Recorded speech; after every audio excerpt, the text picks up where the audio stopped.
United States Education from 1980 to the Present Times by Kendrick Blevins. U.S. during this time period from the 1980 to the present times was in the crisis in the schools. There was many shootings and killings while students was at school. Tons of students was dropping out of school like crazy in the U.S. Students was not prepared for further education in the future.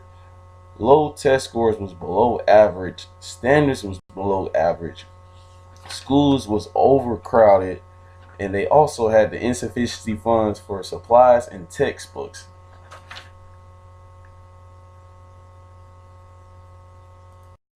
Historical events and effects on education.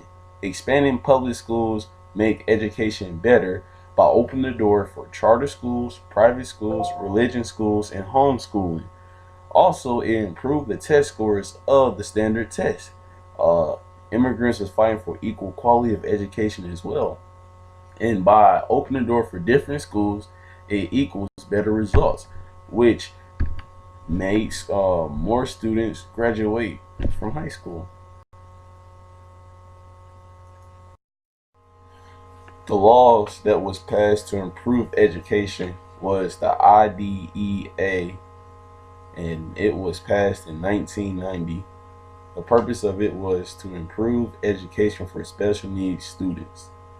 The Public Law 94 and 192 was passed in 1975, and the purpose of it was to offer handicapped students free education. A Nation at Risk was passed in 1983, and it served a purpose of the education reform presented by President Ronald Reagan. And the goals of 2000, it was presented in 1994, and the purpose it served was to improve higher levels of education. The No Child Left Behind was passed in 2002, and it created a yearly standard testing from the third grade to the eighth grade, and it served to test students on reading and math.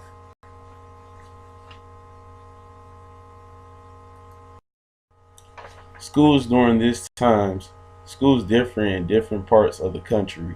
There was negative effects and positive effects. The negative effects, segregation of schools, schools was underfunded, free market to reform education, schools was ran to compete in the business world, poor quality of education, racism, schools and poverty. Positive effects was elementary schools offer public preschools, the improvement of education focus, higher graduation requirements, standard test issue, choice of enrollment, and rights to teach students at home.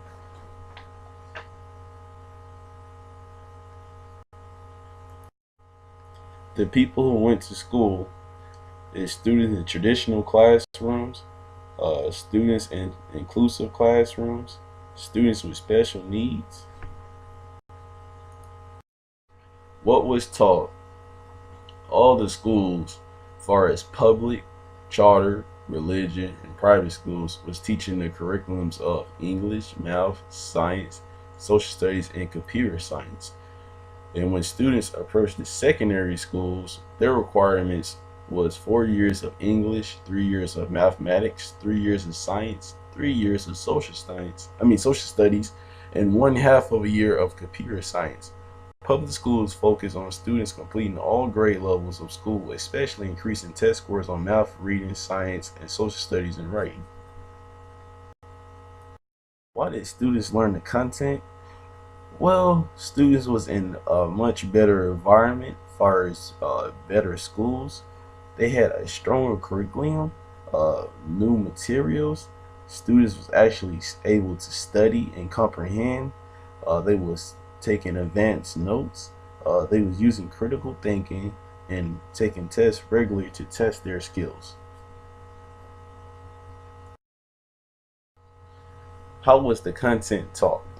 The content was taught from reading from textbooks, teachers giving a lecture to the entire class, watching films, and testing students on the knowledge they just acquired, and using computers as well to Google and learn new information as well. The modern period impact the times have on the instructions today.